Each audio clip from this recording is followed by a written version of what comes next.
All right. Hey, what's going on, everybody? It's Bill Burr, and it's time for another edition of the Thursday afternoon, just before Friday, Monday morning podcast. And obviously, if I'm on video and you listen to my watch my podcast, listen to it or whatever, if I do video, that means I have a very special guest, which today is no different. We have the lead singer of the band The Strokes, Julian Casablancas, is here, and to promote their brand new album that comes out in 2 days, Reality Awaits. Look at that Marlboro Man cover. Julian, what's going on, man? Bill, so nice to meet you. An honor really to meet you. It's an honor to meet you too. When I was in New York, right when you guys hit out of Brooklyn and all of that, I always wondered if you were playing, your band was playing some dump around the corner from where I was telling my jokes.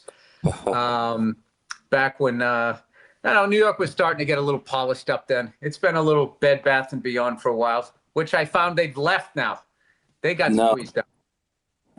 Yeah, no, I remember your kind of ascent kind of coming up around, like seeing you on like Conan O'Brien and stuff back in the day. And oh, you actually, that's amazing. Yeah, I used to do Conan when he was on after, what was it, the Tonight Show, when he had the blue couch and all of that, the original one. And, the glory, the heyday. Yeah, and those shows are all going away now. They're trying to make it political, but I think they're not making any money because everybody's watching people, I don't know, do they do a little snap and then they change their clothes and then they go out for the night, Yeah. That's the new art. Yeah, I mean, the internet, obviously, you have such access to everyone. It's not as exclusive to see a movie star, I guess, talking. Well, that's interesting because I wanted to ask you, I'm like a total music nerd, like Guitar Center dad, thinking if I buy the same guitar you play, I'll somehow magically be as good as you and the songs will just come out. What are you talking about? You're an amazing drummer. You're super legit. I don't know about that. I'll take it. I think I'm good for a comedian. And you're good for a drummer, dude. You're good. I was really impressed. Oh, thank you. Whenever I saw it years ago, and I was like, damn, wow. Yeah. Well, were you in a band? Oh yeah, no, I totally failed. I never got out of my parents' basement.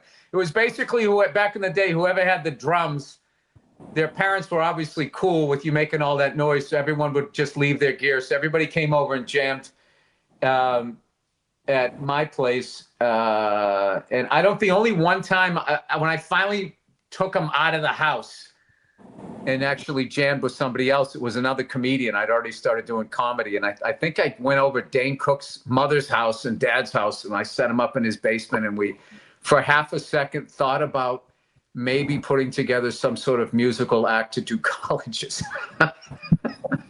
Wait, you were a musician with Dane Cook before? No. I had gotten into comedy at that point. So I'd already I knew early on, like one of my talents is I can realize quickly what I suck at, that I'm not going to get good at. So like when I would go to when I would go to like a music store, this is before they had like the guitar centers at Norfolk County Music. I would go there and I would see some 8-year-old kid play drums. Now I could play better than him because I was 20, but he was already, his approach to it, he was coming up with his own stuff. He was already expressing himself. He had his own ideas. And if I took the same approach to stand up that I did to drumming, I would have been a joke thief. Because all I did was just listen to the album and play exactly what they played. And if I missed a cymbal hit in the song, I thought I played it wrong. So, yeah, I was never going to get past, wedding cover band, sort of. Okay. I mean, I don't believe that, but okay, that's cool. I mean, you're an amazing, I don't know what you call, it's like philosopher more than comedian, but. Well, yeah, no, my comedy. I stand by my comedy. It's the drumming that we're discussing here. But we're not here to talk about my hobby. We're here to talk about this amazing new album that you guys just put out. Comes out in 2 days. Reality Awaits. And first of all, thank you for the the LP version of it, and I love how old school like the cover is. Why won't this thing zoom in? And you open it up. See, this is how we used to enjoy music. So I was listening to it, and I'm looking at the Ferrari on the inside, and I'm looking at the pictures of you guys like recording the album and everything, and it was just like a great experience. So I wanted to ask you, like, 20 some odd years in, when you guys like go into the studio or whatever, is it whoever comes up with an idea, do you guys kind of have like a sort of a process at this point, or is the process no process? How does it basically, first of all, how do you guys even like go, hey man, we should probably put something else out? Probably when our bank accounts run out. I think, is that what you guys compare? What are you down to? Well, I just think we're always, you just kind of, it's like a sense like we should tour, and like you kind of should put out an album before you tour. Yeah. I mean, it's not as unromantic as that. I mean, I'm always writing stuff. I think we take, I don't know, with this thing, I think Rick Rubin was involved, so I think the opportunity to do that. I don't know, I brought in a bunch of songs. We had weird interband discussions about publishing and stuff, so I guess I was bringing in most of the songs at this point, for whatever reason. But yeah, we jammed a lot. Rick told us he wanted us to kind of jam endlessly, so he would just, we had songs and we would start with, we started with 5 or 6 songs, I can't remember exactly, and we would just play every day for like 2 or 3 hours and kind of. Where was this that you were playing? This was in Costa Rica, actually. Sorry, I got confused because the first time we did it was in LA, but sorry? That's amazing. So you just went down to Costa Rica and played music every day for a couple hours? We were living, recording. I was sleeping in Mel Gibson's bed. He wasn't in it, but hey man, however you live your life, that's, I'm not here to judge. I mean, I don't know, Rick was in Costa Rica and he was saying we should come there, and he invited us, and they had this house. And yeah, it was pretty insane. I mean, I can send you the video that we're gonna, I think, put out in a day or two, of just like a montage of us. It was pretty surreal. I mean, we're just literally outdoors by like an infinity pool on top of a mountain, recording. That's and incredible. Jamming. Rick is there, kind of, orchestrating us and stuff. And does that make it harder when it's I mean, that would be the kind of place I would want to smoke a cigar or a joint and have a drink, and all of a sudden it's like, wait, we're here to work, everybody. That's got to be maybe a little difficult when it's that. No, it was great. It was fun. I mean, we did both. I think we had plenty of time to just kind of hang.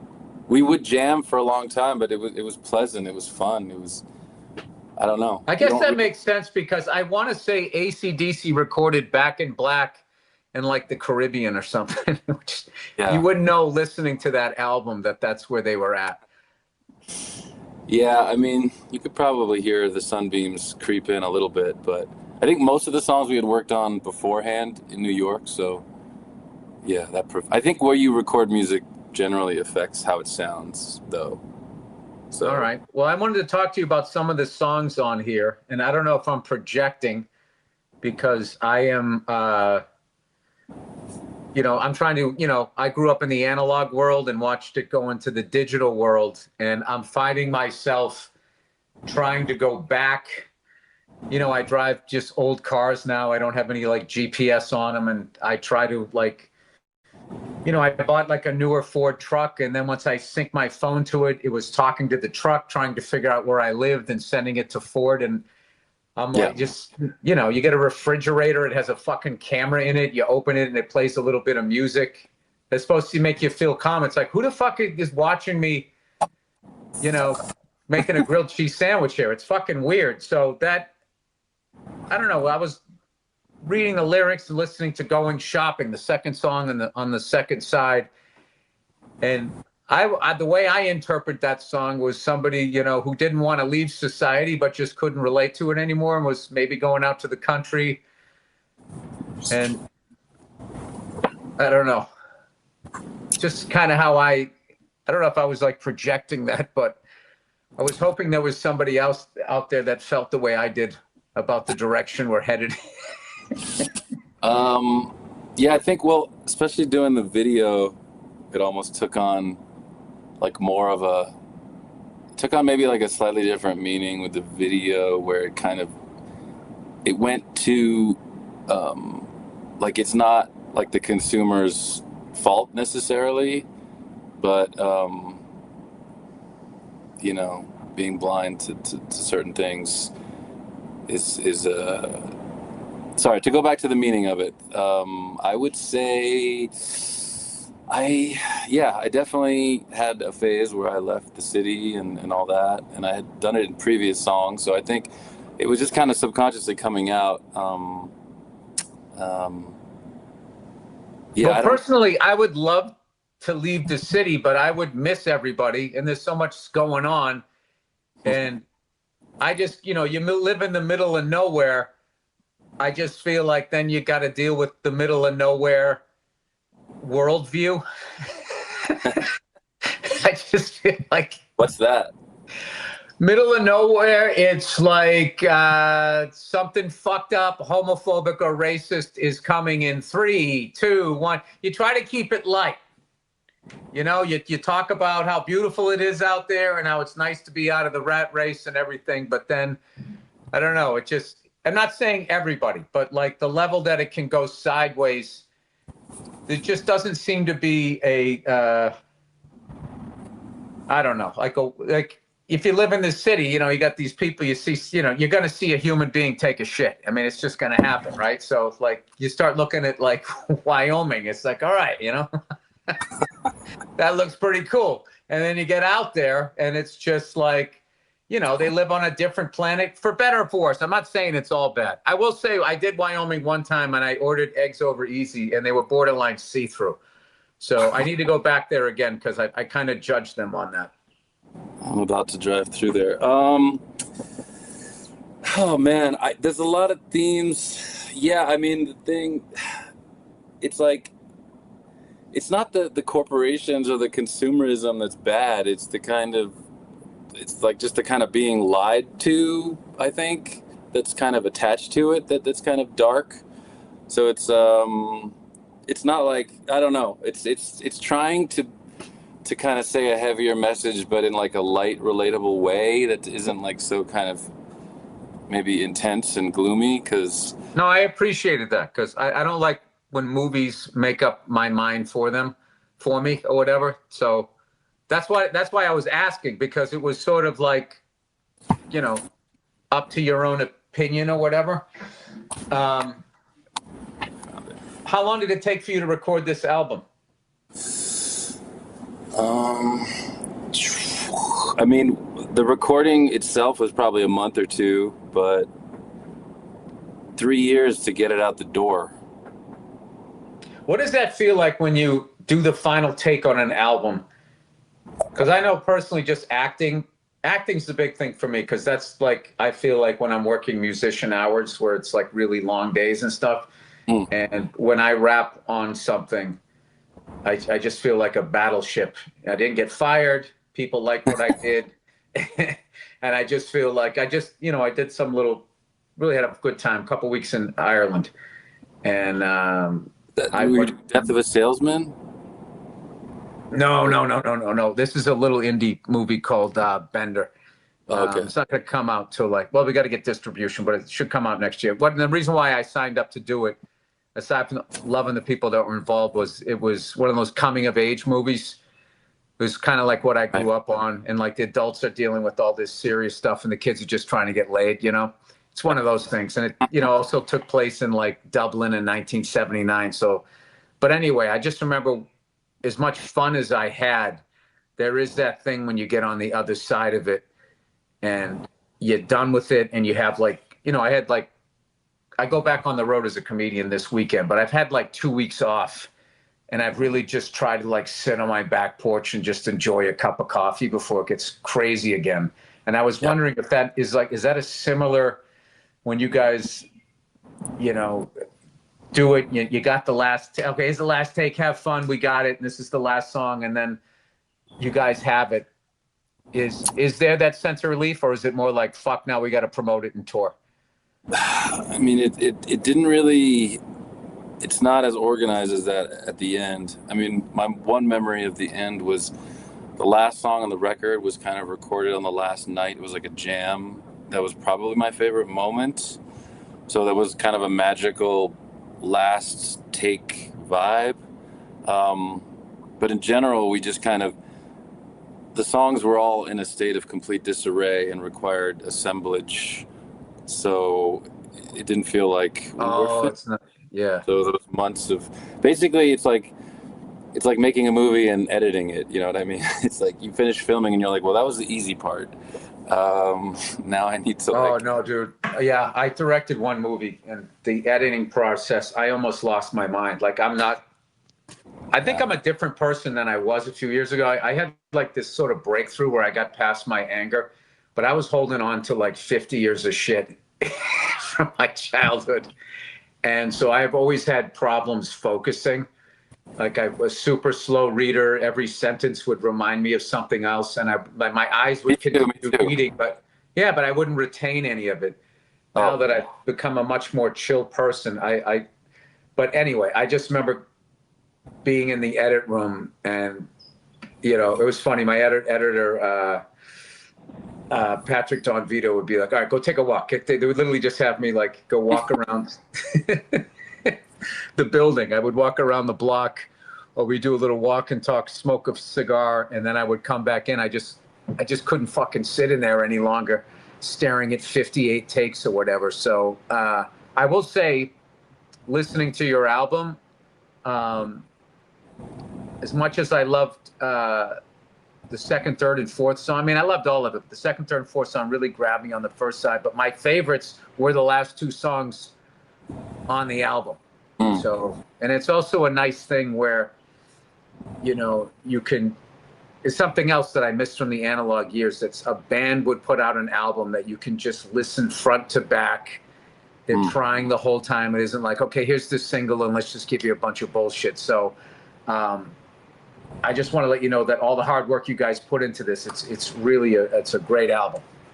Oh, thanks. Yeah, the last two songs, I think the before last is kind of the Costa Rica energy seeped in to the music there a little bit, and then the last song was that last night. So yeah, those were two organically in Costa Rica creations. All right. Well, whatever you ask. All right. Now I got to ask you about the tour bus here that you're sitting on. So are you guys already touring? Yeah. I'm in Denver right now, and so when did you wrap on this, recording this album, and how soon before the tour gets started? Oh my God! I mean, we were mixes, debates, master. Like we were basically mixing like a month. I think that's why the record got moved back. Is because there was just like mixing stuff. So we really went down. How do you guys do now with the band arguments? Do you know each other well enough where you're just like, all right, I'm not going to say it this way, so? I mean, yeah, I think for most people involved, it's I think we've come a long way, and I think we know how to talk to each other, pretty respectfully, and I think, that is a great thing, by the way. I got some years on you. It is the older you get, the more arguments you can avoid, and you still learn how to be heard. Yeah. Like me and my stand-up friends that I started with in our 20s, like we almost killed each other in our 20s. And then we sort of bottomed out in our 30s. In our 40s, we started to figure it out. And now we don't even argue anymore. Like you just sort of like, well, we don't have to do it the way you guys did it. Like when I went on tour, maybe I would bring like one person with me, but a few times I've gone out on a bus with like 4 or 5 other comedians. And then you quickly realize, like, okay, this is the late guy, this is the pussy guy, this is the drug guy. Sometimes, usually that's the same person. And yeah, I went with one time, the late guy. He would always miss the car ride to the airport. So then he would book another car. And I finally said to him, I'm going, dude, you're costing us money. And he didn't know. He goes, dude, the tour pays for it. I had to be like, buddy, we're the tour. Like, me and this other guy just paid 2/3 of that car. Like, that should be billed to you. So at what point did you guys, I'm glad you didn't do the therapist thing. I've seen bands do that. Like, just bring in some, who's that giant guy with the big head always yelling at people in those conference rooms? Tony something or other. Just Dr. big Phil. Tony Robbins.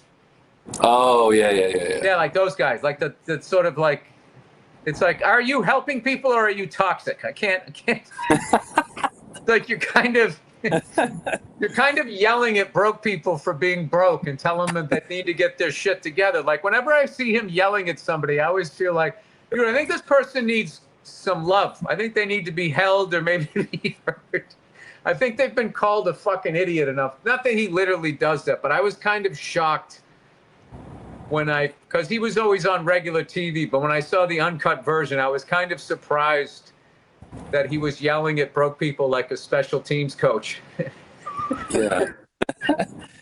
I mean, yeah, group therapy. I mean, I feel like that's weird when you're kind of a random person's opinion is gonna override things, but I think maybe sometimes like mediators, I almost feel like every family should have a mediator or something, but I think mediators theoretically could help, maybe. I don't know, some relationships, I don't know. I think it depends on the psychological makeup. If you get a narcissist in there, they're only going to want to hear themselves talk, and they're not going to want somebody else to come in and hold them accountable. This has been my... Right. Wow. Okay. Can we have names, please? Specific names. Just kidding. I would just say this. I had the required childhood to become a comedian. And this is where all of this is coming from. So you kind of live in like a simulation. And one of the... Like, narcissists are hilarious from a distance. So you're talking about your family? Yeah, roughly. We'll say roughly. Okay. What's funny about them is they don't think anybody knows what the fuck they're talking about. Like, they could be like a carpenter if they ran into an astronaut, and if the astronaut started to tell them what it was like to go to the moon, they would interrupt and start explaining to the astronaut what they were doing. Like, that's the sort of shit that I observed. Wow. When I grew up. Oh yeah, no, it was, if I ever run into you, like outside of the internet, I can flesh out some of these stories. They're too fucking, they're really, as far as me putting together my new hour, I've been touching on some of this stuff, and like, I really was sitting with my lovely wife the other night going like, I can't put this shit out. Yeah. This is too fucked up. But I will say it in front of people with their phones locked up, because I've been getting a lot of people coming up to me going, telling me they kind of had similar, I was really surprised at the amount of people that, I thought it was just going to be, wow, this is madness, but I didn't expect it to be so relatable. Yeah.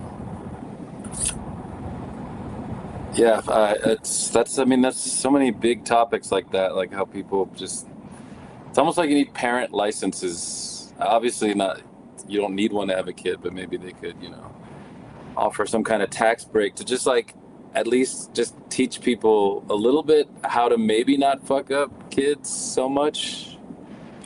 Yeah. There's like really no guidance. No, they just kind of like, there's also no, very amazingly little information out there on how to help you not marry a psycho. Because what I think happened to a lot of people when I was growing up, specifically women, by the time they realized that the person they married was a fucking lunatic, they were usually 3 kids in. Yeah. And they kept buying, ah, baby, I'm sorry, I'm gonna quit drinking, or I'm gonna quit doing this, I'm gonna quit doing that. And then they would be like, early 30s with a whole house full of kids. And it'd be like, it was almost like the guy knew he was a psycho. So you just have a ton of kids so they couldn't leave. You just would bury them in babies, No, which I heard was the working title for your album. Bury them in babies. I mean, it's related somehow. Cause yeah, I mean, you wise up later. It just takes so long to figure out who you are or what. I don't know. There's like two things. There's like what kind of person you want to be, and then who you are. Like honestly, figuring that out, and yeah, you get a job you hate or marry the wrong. You're forced into these things. It's almost like I wish like you went to college in your 40s or something. That's when I'd be like interested in like learning. There's so much cool information out there, but it's like you're forced to kind of learn it in your teens and you don't give a shit, and then you're forced to make decisions that you're not ready to make, and then if you get out of it, I feel like maybe we have evolved through that, and I just feel like so much more in a better place now. And well, I didn't know I liked to read until I was in my 30s, because they were always having you read like Beowulf or some shit from like 400 years ago, and I was just like, I hate this, I don't know what it's about, I'm stupid. Yeah. I'm not good at reading. And then I did, and then one day I finally, I don't know, I somehow was in a bookstore one day, and I was just like, oh wait, I can choose what I want to read. No, this could be fun. Every book you read in school you hate, but then if you try reading outside, and yeah, it's just like, oh wow, this is inspiring. All right, it's time for the reads here. It's Helix, everybody. Helix, there's nothing more important than a good night's sleep. A bad mattress can hinder your sleep, for God's sakes, which can affect your mood and your longevity. Next thing you know, you're fucking snapping at people. Well, you know what? We can fix that. It's time to upgrade your mattress. Stay comfortable inside your Helix mattress. A good night's rest sets you up for a great day. Oh, boy, do I believe in myself. Helix Sleep Quiz matches you with the perfect mattress based on your personal preferences and sleep needs, making buying a mattress easy. Free shipping and seamless delivery. Helix delivers your mattress right to your door with free shipping in the United States. The Happy with Helix guarantee. Rest easy with seamless returns and exchanges. Gross. The Happy with Helix guarantee offers a risk-free, customer-first service designed to ensure you're completely satisfied with your new mattress. 120-night sleep trial and limited lifetime warranty. Try it out. Do whatever you want. Ugh. We'll take it back. Throw it right in the furnace. A study they ran found that 82% of those involved saw an increase in their deep sleep cycle while sleeping in the Helix mattress. That's important. Go to helix.com/Burr for 27% off site-wide. That's helixsleep.com/Burr for 27% off. That's weird. Like some sort of negotiations happened there. Make sure you enter our show name after checkout so they know we sent you. Oh, look who it is, everybody. It's Jack. Acha! Some pants are high maintenance. They're riding up your ass. You got fucking 2 fingers in your taint and everybody's looking at you. You don't need to worry about that. I guess you do. We're still talking about bad pants here. Don't spill on them. Don't sit too long. Don't pack them wrong. Don't move too much. A great pair of pants should be easier to live with than that. Jack Arch's Jet Setter Tech Pant is the everyday pant made to look polished, feel comfortable, and work across every part of your day. Wait, is this the one where you can just spill coffee and wipe it off? This is made with flexible fabric.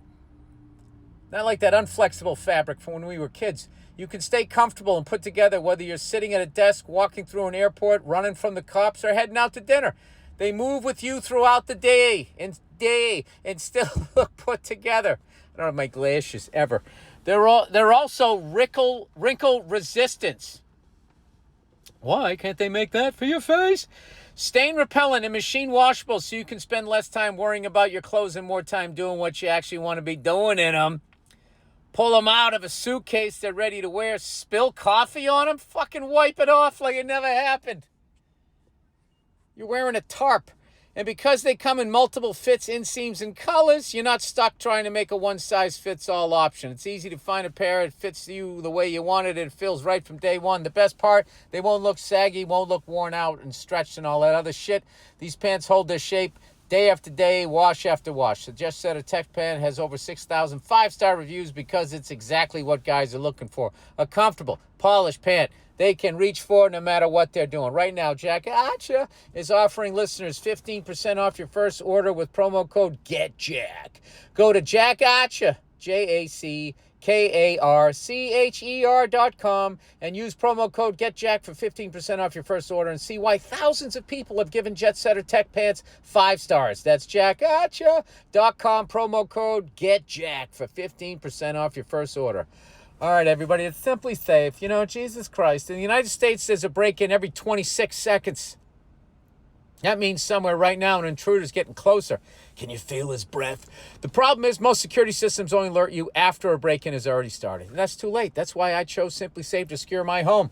Using the outdoor camera, Series 2 and advanced AI alerts, Simply Safe US-based live agents identify threats on your property and deter them. Hey, get the fuck out of it. Stopping crime before it starts. That's real peace of mind. Simply Safe is available with no long-term contracts and deterrence plans start at only $1 a day. I want you to experience the same peace of mind I do, which is why I've partnered with Simply Safe to offer an exclusive discount for my listeners. Right now, you can get 50% off your new system by visiting simplysafe.com. 50% off to catch 100% of the criminals. That's half off at simplysafe.com/Burr. There's no safe like Simply Safe. All right, what do we got? We got 2 left. Jesus fucking Christ. All right, Mint Mobile.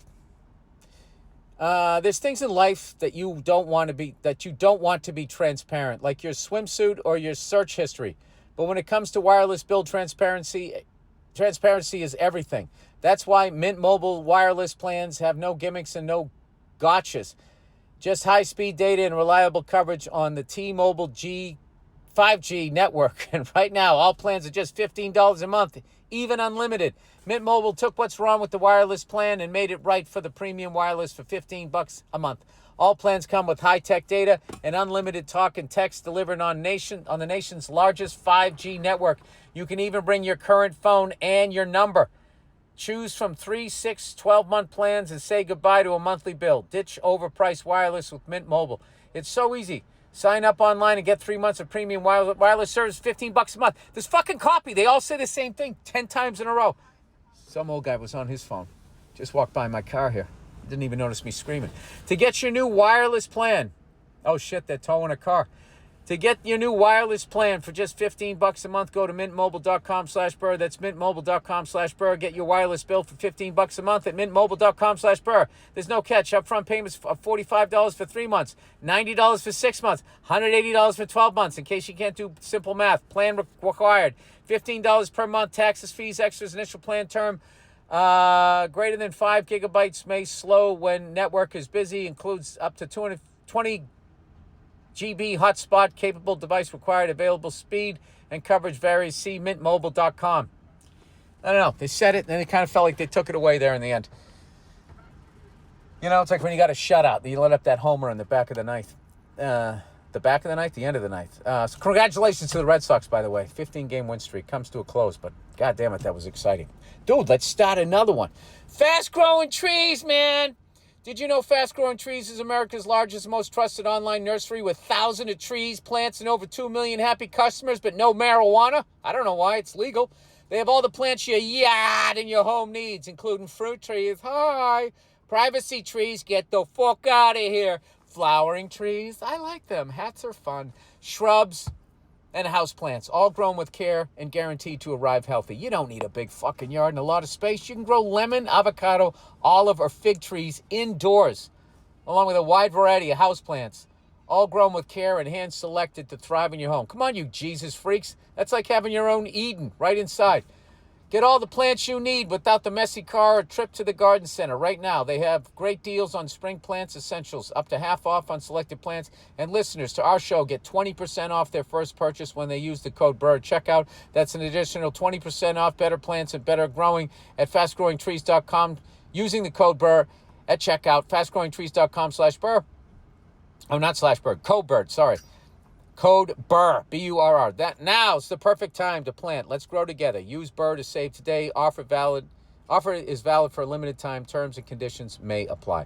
You know, someday I would love them to explain how you can grow a tree inside with no sunlight. All right, that's it. Back to the podcast. There was one story I read in high school, and I'll wrap this up soon because I know you probably have a show tonight. We read this story, and it was a short story, and it was about this little kid who was up in a tree, and he was yelling at these older kids, and he was annoying the shit out of them. I think they were playing catch, and he was criticizing them, and he was yelling at them and stuff. And in the end, he ends up falling out of the tree, and he cries, and his mother comes and gets him. So the teacher comes in, it's high school, and they're like, so what'd you think of the story? And everybody was like, oh, stupid. Thought it was stupid. Everybody was saying it was stupid. And I was sitting there.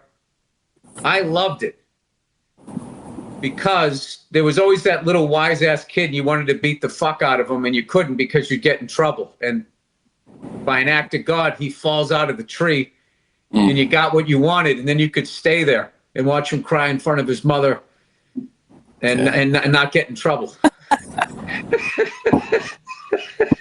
His pain soothed me. No, now I don't look at the story that way, but that was probably, those are the years when, I was a teenager and I didn't think I was angry. I thought I was normal. This was a book? This was a book you were reading? It was a short story. So you had to go home and you had to read it. And that's what it was. It was some kid in the tree making fun of these older kids playing catch. And then in the end, they wanted to beat the fuck out of him, but they couldn't because he was little. And then he fell out of the tree. It was great. I considered it a happy ending. They all thought it was stupid. So anyway, this is going to be a tough segue. The album's called Reality Waits. Waits. Reality was waiting the guy in the tree. Sorry. Yeah, I want to congratulate you on this album. And what I love about your band is that you're continuing to grow. And this album does not sound like any other album. And one of the hardest things I think to do is to continue to grow as a band. I think like as a comedian, you can do it subtly. I definitely have people going like saying I'm not funny anymore, but most of them are racist. Wow. Oh yeah, no, yeah, I get hammered on for that shit. Anyway, which way? Oh, they don't like who I married, and they don't like that. So they think you're racist against white people. I mean, I feel like I'm balanced. I make fun of Joe Biden. I make fun of Trump. I don't know what it is that they want, but like, it's one of those things. If you're, if you're on the left, it's like fucking shut up, these fucking celebrities about politics. Shut the fuck up. But then you can go to the UFC event at the White House, and that's like totally fucking okay. It's just like, all right, that's not fucking hanging out with celebrities, and that's not hanging out like.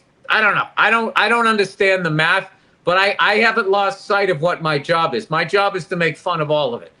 So that's kind of like what I do. And I don't know how we got on this thing. I was talking about how you guys continue to grow as a band. And I know, every single band when I was growing up, there was always somebody like, I like their first 2 albums. Now they sold out. Like you're supposed to be eating fucking hot dogs without a bun for the rest of your life, and that means that you're making good music, and that always annoyed me, especially once I started doing stand-up. That these people felt that they like. Why would you be upset that someone's continuing to grow? So like when your albums come out, it's an exciting thing as a music lover because I know that you're gonna try new stuff and. I felt like a lot of just like what the band was playing. I felt in a lot of areas it was more like a vibe or an aesthetic kind of thing. And then you doing the auto-tune over it, it worked. I thought it worked. So congratulations on that. And when are you coming to LA? So I can see you guys. I mean, I'm personally going there in a few days, but we're playing on the 22nd of August. Oh, I'll be here. I know Yeah, around the 29th I'll be on the road. Okay, where are you guys playing? we're playing. It's a festival. I think it's in Pasadena. Just like heaven. Oh, okay. Like what do you call that? When a play, like the guy who whispers the line. Who? Andre? Yeah, you go line. Little bus demon hiding over there. I didn't see you. All right. Well, we talked briefly about RVs really quickly before we started because I was talking about your bus and you said how much you loved it and you would live on one. Will Ferrell has a new series. I think it's on Netflix called The Hawk or something like that. He's a professional golfer, and it's really cool because the guy's absurd, but it's grounded. So it's getting to see Will do dramatic and his comedy stuff. It's really great. But he has an old school bus that he pulls up in, an old school tour bus. Remember those old Greyhounds where you'd have to step up? So you had the 2-layer roof. You remember those? I'm older than you. And when you sat up, like you sat up much higher than the bus driver. So they had like a second windshield for people that were up there that was like on like the roof. It was only like, like 6 inches or whatever. Okay. It was like a double decker?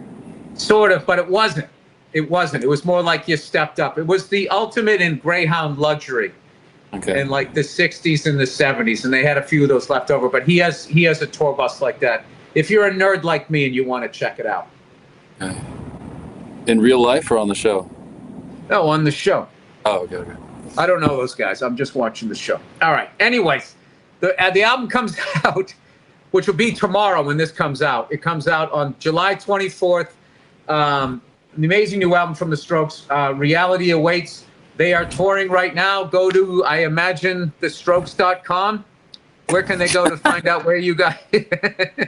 .net? Hotmail? How do you do it? I mean, yeah, you can probably hear it anywhere. I don't know, YouTube, Spotify. No, I'm saying for your tour dates, where they can find your tour dates. Oh, yeah, sure. Strokes.com. That sounds right. Thestrokes.com. Okay. Yeah, you can look up, it's the internet. It's easy. All right. Hey, man, I came up during websites. Everybody had to have a fucking website. I don't know what I'm doing. So anyway, we're going to, this cool thing that we do is we always play like back-to-back episodes. We have an old school, almost like a rerun, like the old days of television. But in between, Andrew Themelis, who you met earlier, always plays a track. And we would love to play a track off of your new album to get people excited to buy the album. So if you had to pick one, Julian, what are you going to go with?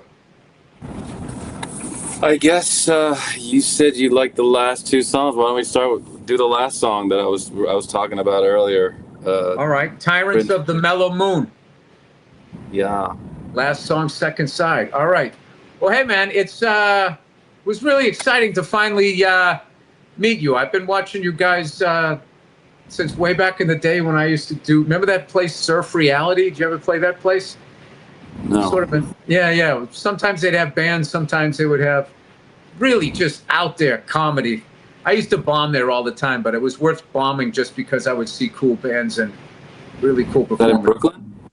No, it was, I want to say it was just south of Houston. Soho, as they call it. But it was more like on like the east side, and it was like shady. It was like 95, 96 when I used to go over there. Yeah, it was one of my favorite rooms. So anyways, all right. Well, thank you so much for coming on. I hope this wasn't too painful to talk to a comedian about your new album. But you guys should be proud of yourselves. I wish I want to interview you sometime. I should be interviewing you. You're way more interesting and cool. And thanks for taking the time to help me move some units. Absolutely. Well, at the end of the day, that's all it's about: pushing tickets and making money. I mean, get another bag of blow. It would be cool to talk not in public on the internet, but I get it. That's how. Well, whenever you're out here, hit me up. And my wife is always looking for an excuse for me to get out of the house because you'll see I'm a lot. That would be amazing. No, man, such a fan, and keep up the greatness. And All right, well, right back at you. Tyrants of the Mellow Moon, the last song on the second side of Reality Awaits, which comes out tomorrow, and check out the Strokes on the road. Julian, thank you so much for coming on. Thanks, Bill. Very nice Bye, meeting buddy. you. Hope to see you soon. Okay, bye-bye.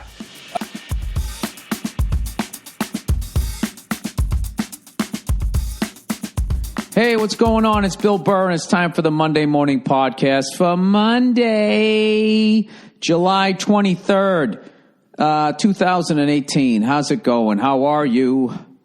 What do you say there? Before I get going, I have something to promote. Old Freckles, old Ringside Red Face is going to be at the next Rough and Rowdy event, August 1st in Youngstown, Ohio. Legendary in the fight game. Youngstown, Ohio. It's Sunday, August 5th, 2018 at 7 p.m. Eastern Time. You can pre-order at RNR4 pay-per-view stream. You go right to their website, roughandrowdybrawl.com. ROUGH, the letter N, ROWDY, brawl, BRAWL.com. Check it out. I was at the last one, and, it's one of the most favorite things I've ever done in show business. It's just, it's everything you want to see. It's conflicting groups of people duking it out with not a lot of skill. And you just get to sit there and enjoy it. I'm thinking there's going to be a lot of maniacs there, Youngstown is no joke, all right? And I can't wait to be there and not fight anybody like the coward that I am. Having said that, let me live my best life. Let me be a hero to myself. My goals for the second half of 2018 is to be my own personal hero. These fucking social media people, have you ever, there's nothing, I don't know, I don't even know where to begin with this. If I see one more fucking fat, miserable loser was wearing a T-shirt that has some sort of self-help advice to me, like they've reached the mecca of peace and happiness. It's just like, is that fucking T-shirt for you or is it for me? I just saw this fucking miserable-looking person sitting down in the airport, tens and tens and tens of fucking pounds overweight, eating shit food with a T-shirt that says love yourself.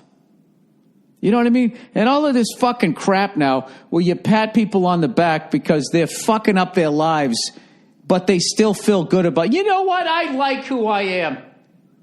I'm not saying you shouldn't like who you are, but I mean, you got to look at yourself in the mirror at some point and just be like, dude, the fuck are we doing here? Not saying I'm perfect. I'm not a perfect person. Right? But I'm not, sitting around here calling myself a hero. Based off of all my fucking shortcomings. Hollywood puts pressure. If I could give it to... No, it's not Hollywood. Hollywood gives people what they want. All right? You fucking cunts. I'm so sick of everybody blaming this innocent town. We here in Hollywood happen to be some of the most dependable, loyal, honest human beings you're ever going to meet. Yeah, I couldn't even get through without laughing. Whatever, fuck you. This town will give you whatever the fuck you buy, okay? And you've been looking at fucking abs and big tits since the second they had moving pictures, so I don't want to fucking hear it. These fucking assholes. Then I like those other people, the fucking fat guys with the tough guy shit on their shirt, Do I look like I give a shit? That's... No, you don't. Yeah, I don't. I would believe that you don't give a shit about anything. All right? With your fucking fungus-riddled toenails while wearing your little fucking flip-flops. Oh, my God. Do you ever see people that their toenails, they look like fucking petrified wood, and they're literally walking around just, I guess living their best life by making you look at them. I swear to God, man. I saw somebody in the airport recently that had these flip-flops that also had like this toenail flap on it, which I was really excited about. I hear stomping feet. That can only mean one thing. Oh! Hey, buddy. How you doing? Daddy's in here making a fool of himself. She literally just came. We're running in here. Come on. Come on.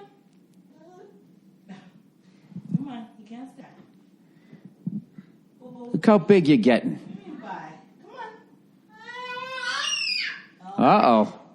Come on. Come on, buddy. Do what your mom says. Trust me. I've tried it the other way. It doesn't work. No, not bye. Come on. You're coming with me. All right. The Monday Morning Podcast has been briefly interrupted. Oh, somebody's tired. Bye-bye. Oh, you want to say hi? Let me give her a hug. Hang on. I got to hit pause. All right. I'm back. Crisis averted. The fuck was I talking about? How great people are in Hollywood, how trustworthy we are. You know, there's a couple of bad apples. I'm not going to lie to you. There's a few people out here, you know. I might be one of those people. Who knows? You know? Anyways, what was I talking about? Doggone it. Ah, Jesus Christ, I just interrupted. Christ, it fucked up my whole flow. I don't know what I was talking. Who gives a shit, right? What do I hit stop and go back and fucking try and listen to it? Anyways, I have no idea what I was talking about. Let me plow ahead here, as I always do. I swear to God, this fucking house. I swear to God, this fucking house. If it's not one thing, it's another. Every time I get something fixed, something else breaks. You know what I mean? This can't be what owning a house is like. I had to have bought out. There's got to be some sort of fucking lemon law. It's unfucking believable. What are those people? They have a lawyer on retainer. That just means they're constantly getting in fucking trouble, so they're just constantly paying the fucking guy. I should have a plumber on retainer. I don't know what that means. What the fuck does that mean? It just sounds cool. I have a lawyer on retainer. Oh my God. Give me an idea what the fuck my dad does. That has got, I still cannot get over the fact that an adult said that to another adult. Do you have any idea what the fuck my dad does? You know, it's like you're there and the other guy's there. You guys are facing off with each other. And then the fucking other dude grabs him by the throat, throws him down to the ground, and then he stands up and all he has is, you're fucked. You're fucked. And evidently he walks away to go get his dad. The kid's in his 20s. Dad! What's the matter? Is that 35-year-old across the street picking on you again, son? Anyways, I went down to Comic-Con.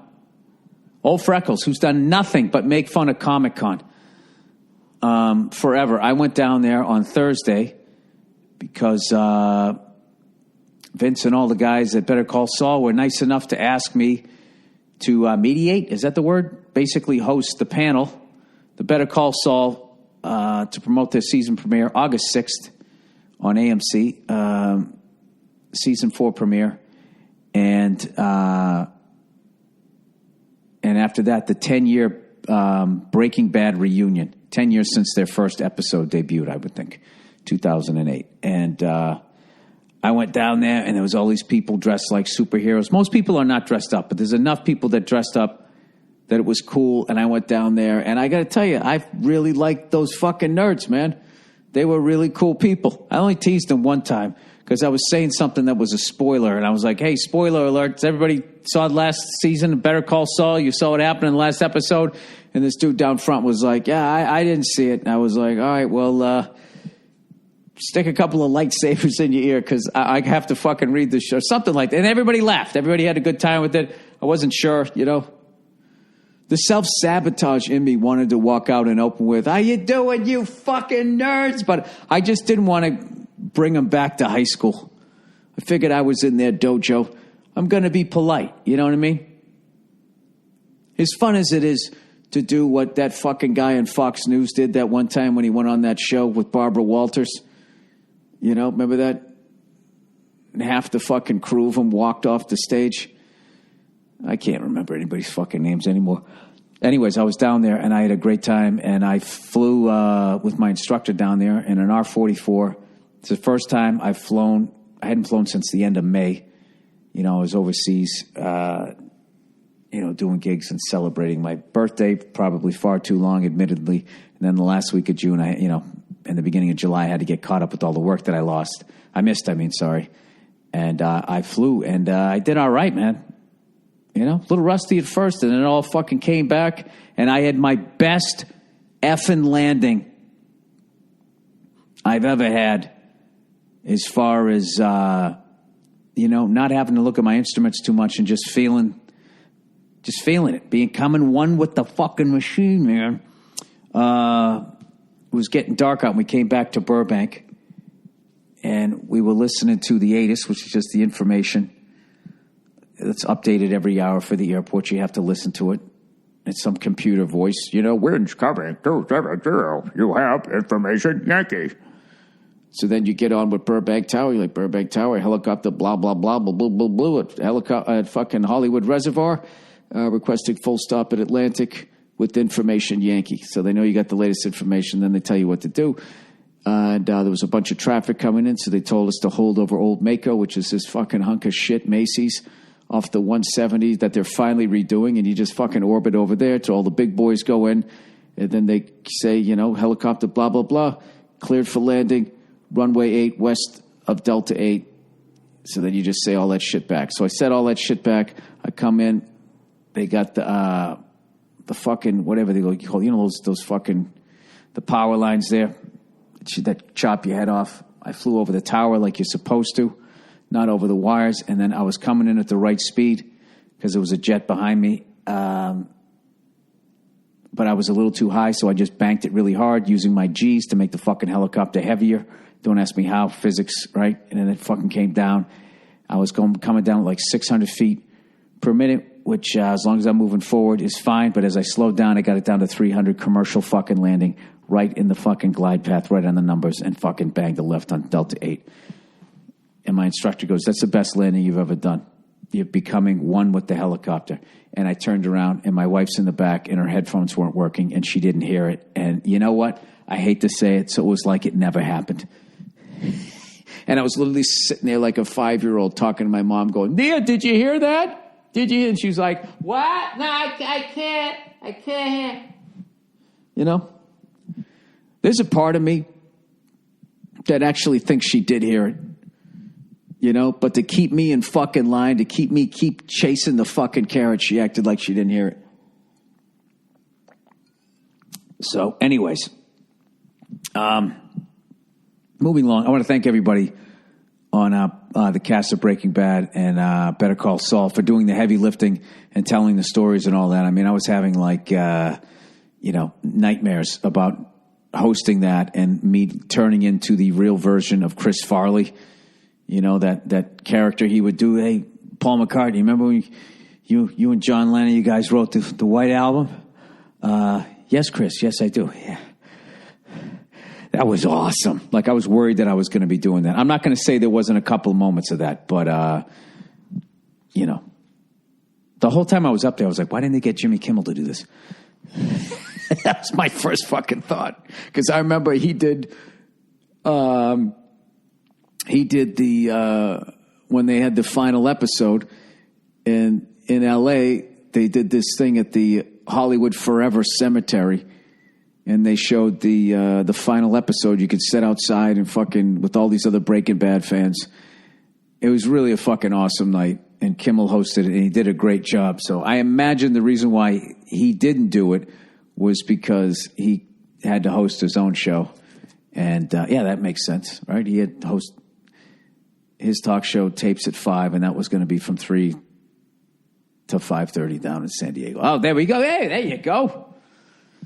That's why old Freckles got called up from the minors, for a cup of coffee.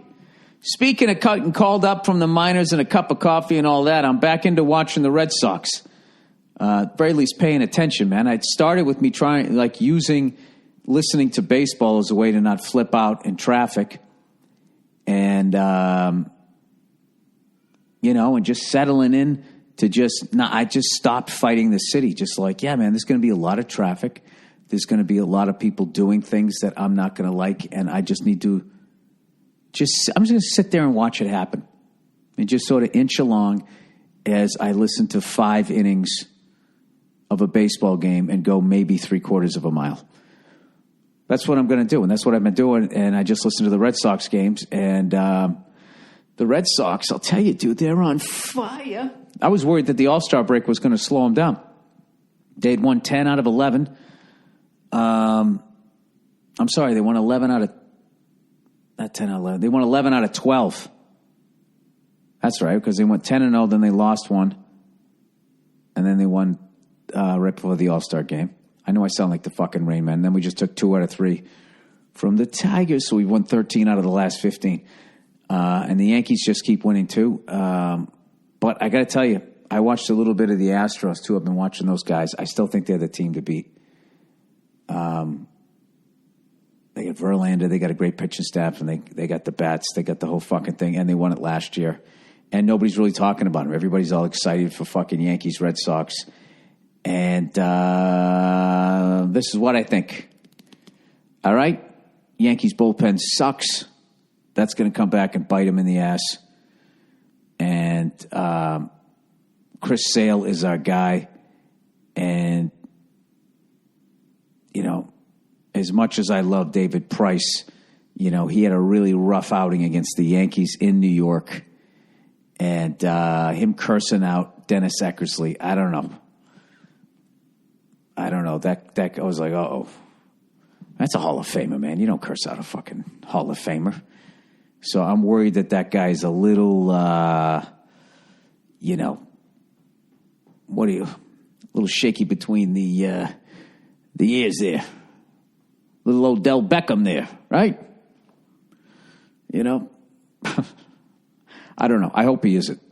Because if he isn't, we got 2 beasts. He is a beast, but I'm just worried that when he went down in New York and all those people, let's go Yankee, you fired, fuck you big fuck. He kind of imploded. Rather than being like, I'm going to ruin that fat, man-titted, singing fucking jackass Yankee fan. Do they still do that roll call thing? It's like, Jesus Christ. I always feel like a musical's going to break out after that. Yeah, they do have a lot of that. And then they do the YMCA thing. I mean, it's just, and every time you think that's the worst thing, then we sing Sweet Caroline. It's just, I don't know what has happened to both of those franchises. It's so weird how so much shit just got nicer, but people are so much meaner in a way. Like you go to New York City, like fucking Yankees. I went to a game in 1983 there. The whole family went down there, and it was like taking you we went to a day game. And as you got to New York, there was literally cars just burned out on the side of the fucking highway. And I don't mean in the middle of nowhere on some side road. On the side of the highway, like burned to the fucking ground. I remember that was one of the things when Giuliani got in office. It was one of the first things he did was he got those things off of the highway. It was such a bad fucking look for New York. Or maybe it was a good look because it was warning tourists about what they were about to experience. But I don't know. Everybody always gives Giuliani credit. Who was the chief of police there that he fired along the way so he'd get all the credit? Oh, Bill, do you always have to be a cunt? Yeah, I do. Giuliani's chief of police fired. Let's see who this guy is. Come on, slow internet. He's Bill Burr. He has the slowest internet in Los Angeles. Still fucking going. And now, man, I don't even know, like a sporting event, there used to always be like an element of, hey, keep your head on a fucking swivel and Jesus Christ, you have no idea what you're going to see. Like people acted like fucking animals. There was fights in the stands and all that type of shit. I'm not saying obviously that I wanted to go back to that, but somewhere along the line, like it just became like, it's just weird. It's like you go into a Chuck E. Cheese. It's still loading, by the way. Still loading. That's probably because I typed in Giuliani and something negative. That's my guess. I'm going to go with the old conspiracy theory here.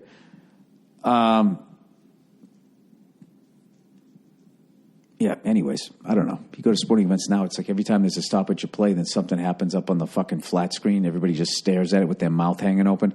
And I really think that that's like this thing so people like don't fight and behave themselves.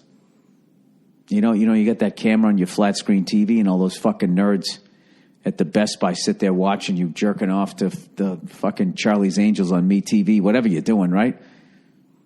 But, you know, in between those times when they're waiting for you to fuck your wife or whatever those fucking nerd perverts are doing down there that for some reason is not fucking enforced. You know what I mean? You got all this fucking Me Too shit happening, and meanwhile these fucking nerds are watching you in your living room. I'm not making this shit up. Like, they've gotten busted doing it. I don't know why they admitted to it. They're like, are you doing that? They're like, oh, you know, we're not going to say we're not. I don't know. Anyways, yeah, and they just sit there fucking. I mean, if you're gonna go after the pervert, okay, Giuliani renews ties with police chief he ousted. In 1995, William J. Bratton left the New York City police commissioner with Mayor Rudolph Giuliani, the two men. Yeah, that's the guy. From what I've heard, now granted, this might have been people that hated Giuliani, which God knows a lot of people do. This might be bullshit, but I don't know. Who's this coming from? This is the New York Times. All right, so they hate Giuliani. All right. The two men, Rudolph Giuliani and his former police commissioner, William J. Bratton, had not spoken to each other in 10 years. This is from 10 years ago, this was written. When they had crossed paths at a social gathering, they exchanged little more than icy nods. But time, tragedy, and presidential campaign has started to change all of that. All right, I don't even know what the fuck it is. I think that was the guy that really turned it around. That started it on the road where it's now like, it's weird. It's like my father-in-law said when he came down, he was standing in Brooklyn, he goes, gee, wow, this is like, it's like a theme park. You know, it's like people riding bicycles along the river and all this stuff. It's sort of like it's sort of like if you have money, it's become this utopia or something. I don't know. When does the pendulum swing back? That's what I want to know. Jesus Christ. Because I imagine in the 70s when New York almost went bankrupt, there was a bunch of old people going, I remember when this place was a dreamland. When was that, Grandma? Back when whites were only allowed to play baseball? Back when Hitler was walking the earth? Well, I suppose those things weren't right, but you could leave your door unlocked. That is the thing, man. Anytime you say good old days, there's always some fucked up shit going on, right? I don't know. Yeah, Bill. Yeah, that really wasn't anything deep. I didn't say it was. All right, so what I've been doing lately, besides not boozing, I'll tell you right now, old Freckles here, I haven't drank all this month. It's been great, man. It's really been great. I'm still fucking tired, though. Having a kid, you're still tired. But I remember one day waking up when I was on the road, anticipating a hangover and not having one. And I was like, wow. It's pretty awesome, you know? I'm trying to eat well. Thinking of talking to a nutritionist. You know what I'm saying? I got to get the answers to the test here. Rather than listening to fucking every Tom, Dick, and Harry. You know, Dean Del Rey knows what the fuck he's talking about, but I'm getting bored with the diet. I got to add other shit and want to add some vegan meals, you know? not because I want to go vegan, just because I know if you eat them, then, your stomach is flatter. Just give my body a break from, beef bourguignon, skirt steaks and all of that shit, I saw this thing the other day. It's like, you don't even know who the fuck to believe. Like, one of the things, when you look at vegetarians and you look at vegan people, there's an astounding level of fleshy fat people that don't eat meat. You know what I mean? And they'll eat French fries because it's made from potatoes and they're a vegetarian, but it's fried. And they'll say, potatoes aren't good for you anyways, as far as I know. I shouldn't even say that.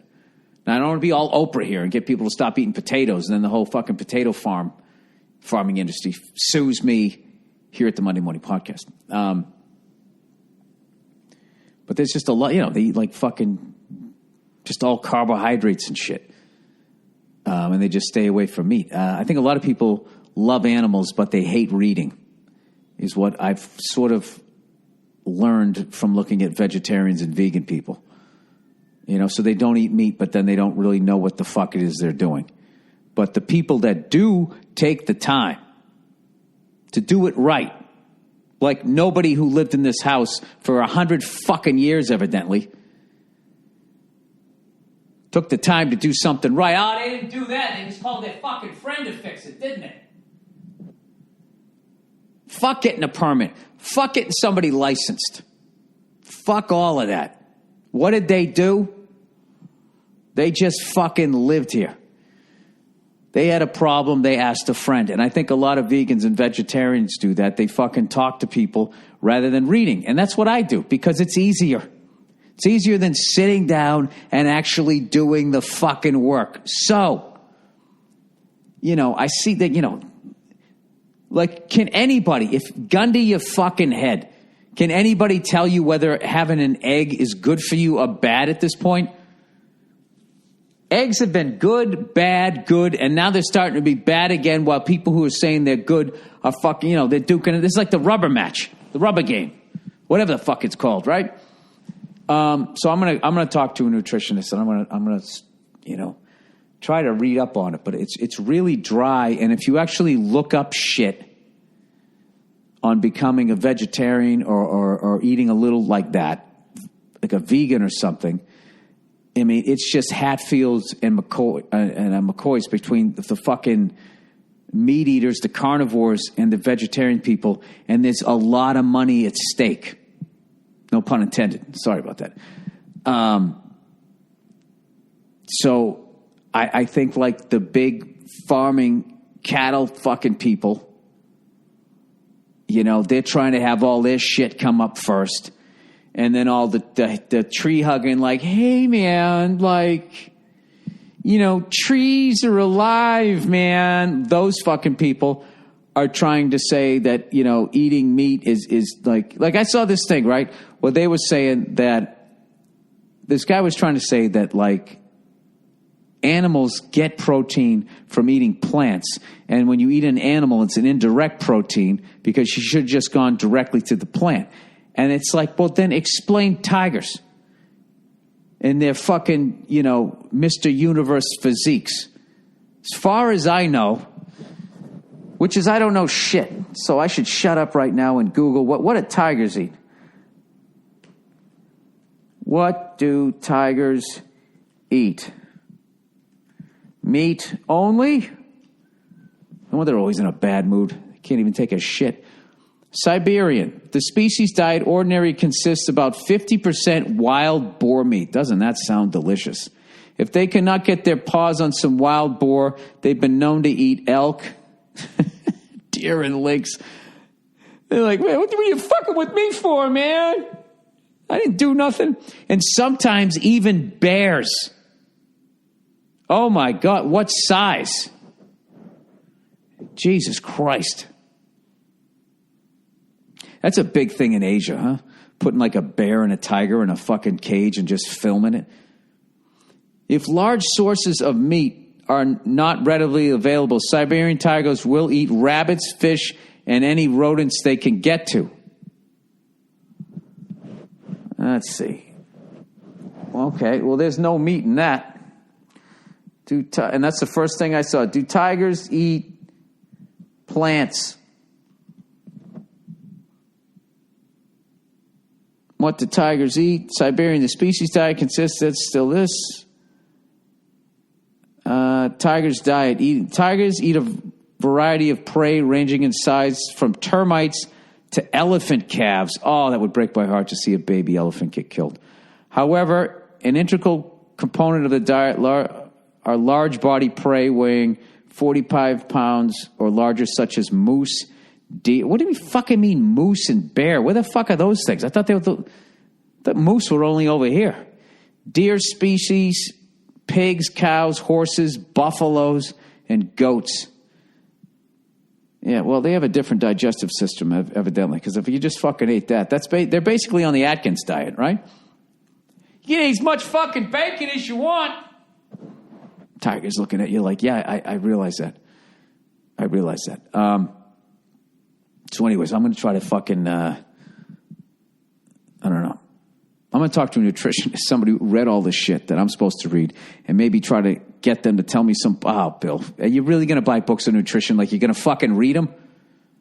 Do they have a lot of pictures? Anyways, I should probably read some advertising. I don't feel like fucking doing that. Hey, I'm almost like halfway through this season 6 of 77 Sunset Strip. And evidently, as I said, season 6, you got to watch it. It's on at 4 a.m. on MeTV. Just tape the fucking thing.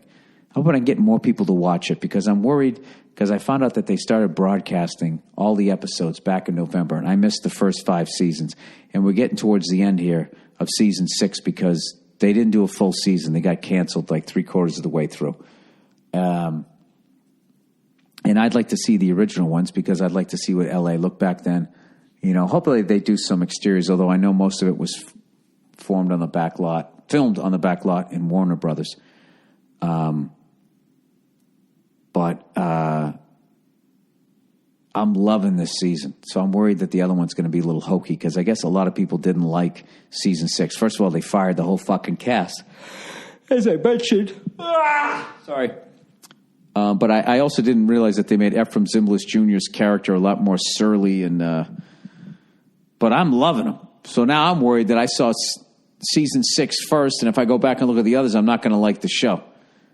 The same way the other people, because you just get used to how the guy behaves, you know? But some of the lines, man, some of the shit that people say on there. Here's some, women are talking about how guys behave around them, you know? Like, and some of the shit that they say, it's like, Jesus Christ. I mean, I'm sure that guy's out there, but what the fuck, you know? Season 6 of 77 Sunset Strip sounds like what some of these women are describing. Here's some of the shit I heard them say, guys saying to women on that show. Pipe down. Shut up. Not to mention Ephraim tries to bang his fucking secretary. Tried to look up her dress one episode. I'm just sitting there going, this guy would get Me Too'd so fucking fast. He'd have his full head of hair spinning, right? And then my favorite one ever, as I mentioned on another podcast, is when he sat down in this episode with the actor that ended up playing the professor on Gilligan's Island. Sorry, I'm talking through yawns right now. But the actor that played the professor on Gilligan's Island, and the guy was 3 drinks in, and Ephraim's meeting him. It's the middle of the day, and the guy orders his 4th drink. And Ephraim goes, you got a pretty active elbow for lunchtime. You on the sauce?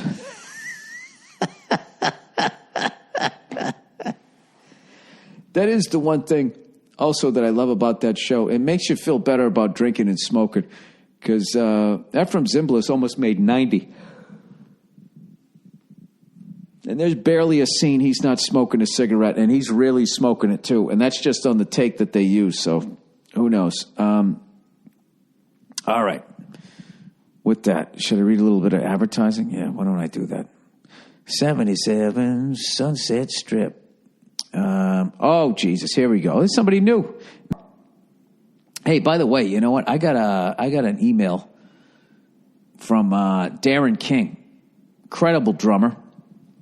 One of the best drummers I've ever seen, to be honest with you. And I had no idea that he could sing and play guitar. But he did a cover of Richie... oh, my God, I'm saying... Is it Richie Havens? Let me make sure I have this right. Fuck. Yes, I was correct. Richie Havens does a song called Freedom. And he did a cover version of that then goes into something else that is fucking incredible. I tweeted out the video, and we'll have a link to it on the MM podcast. Jesus Christ, you know. I like watching how talented that guy is. I don't even know what the fuck I'm even doing in this business, man. Incredible monster talent. Check it out. And I heard he has a solo album coming out. People are alluding to it. I hope he does. If he does, we're going to promote it here, and I hope you guys buy it because he is the real deal. All right. Let's check out some... am I going to read some stories? No. You know what I'm actually going to do? I actually came across this fucking thing. It says, news is bad for you. Okay? This is from something, theguardian.com. It says, news is bad for you, and giving up reading it will make you happier. All right? Now, I'll tell you right now, I didn't need this fucking article to tell me this. I just realized it. I figured it out after I went down a rabbit hole of fucking, conspiracy theory. You guys remember that? People listened to the podcast 10 years ago. I mean, I was Mr. Chemtrail guy, I was that guy saying you got to shut down the Federal Reserve, and I had no solution to do, like, what you would do after that. I'm sure people that are well-read on it had the solution, but I didn't. So I was just walking around freaking people out. I was a cunt, basically. So anyways, it says news is bad for you. So I just stopped watching the shit. All right? I'm just banking on the fact that there's going to be some smart people with a good heart that are going to lead us out of this fucking mess, because I don't have any solutions, all right? I go on stage, I jump around like a monkey, and I make you laugh. Okay? That's my lane. And as The Rock used to say, know your role and shut your mouth. So I'm staying over there. I try to watch the news. I try. I can't, It's the weirdest thing. Going from Obama to Trump. Going from Obama, where all they did was lick his balls for 8 years, and then they go to Trump, and it's just like all they do is shit on the guy the entire fucking time. And they're both kind of doing, with the foreign policy, the same fucking shit. Although Trump is like a fucking lunatic. You know what I mean? I heard, I was listening to the Howard Stern show, and he went on this fucking rant about Russia. It was just not talking about the fucking people, just talking about, Vladdy Daddy over there. He goes, I'm sick of people fucking talking about Russia, like they're not that bad. He's like, they fucking, they kill gay people. They kill reporters just for having a difference of opinion. And he's right. He's fucking right. I don't know.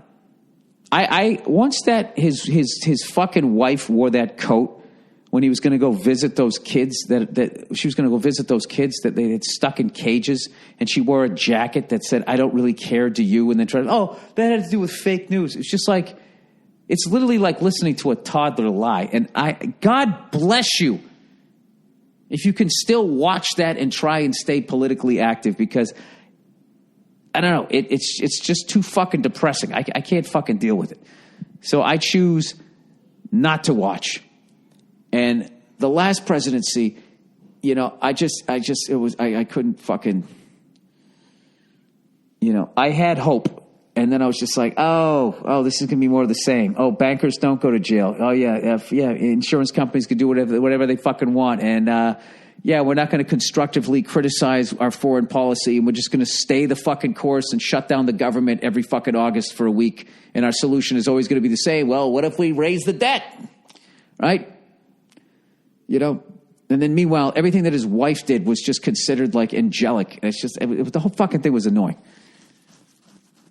That was like, when he was in office, it was like watching a fucking award show. Everybody's just walking around blowing each other, talking about how fucking brilliant they are. And then We went from an award show to a fucking train wreck. I honestly don't know how people have the stomach to pay attention. Like, you're a whole other level tough mentally than I am. So anyways, here's this whole fucking article here. It says news is bad for you and giving up reading it will make you happier. All right, in the past few decades, the fortunate among us have recognized the hazards of living with an overabundance of food, parentheses, obesity and diabetes, and have started to change our diets. But most of us do not yet understand that news is to the mind what sugar is to the body. News is easy to digest. The media feeds us small bites of trivial matter, tidbits that don't really concern our lives and don't require thinking. That's why we experience almost no saturation. Unlike reading a book or long magazine articles which require thinking, we can swallow limitless quantities of news flashes, which are bright-colored candies for the mind. Today, we have reached the same point in relation to information that we faced 20 years ago in regard to food. We're beginning to recognize how toxic news can be. And I agree with all of this, but everybody can't stop paying attention or else, somebody has to pay attention, right? Somebody's got to be like, you just can't put it on cruise control. So I don't know if I 100% agree with this. I just know I'm not going to be the Gandhi that leads us out of this. So as long as I know that, I will just be content to listen to Howard in the morning and then I listen to fucking baseball at night. That's what the fuck I do. I don't pretend to know things. All right, news misleads. Oh my God, what? Take the following event. A car drives over a bridge and the bridge collapses. What does the news media focus on? The car, the person in the car, where he came from, where he planned to go, was he transitioning? They didn't say that. How he experienced the crash, parentheses, if he survived. But that is all irrelevant. What's relevant? The structural stability of the bridge. That's the underlying risk that has been lurking and could lurk in other bridges. Oh, they get to that after they go painstakingly through the horror of the end of that man's life or life-altering injuries, and then they get to his family and they're all crying and all of that shit. As much as a moron as I am, I always turn that shit off. Like out here, we had a hostage situation at a Trader Joe's, and the people I was with were just watching it and watching and watching it. It's like just out of curiosity, what are you going to do if this guy just runs out and starts shooting people in the fucking head? Like, you want to watch this? These people in the store are fucking terrified. This is the worst fucking moment of their life. All right? The news eventually is going to tell you what happened, and they're going to give you an edited version so you don't have to see people's brains getting blown out.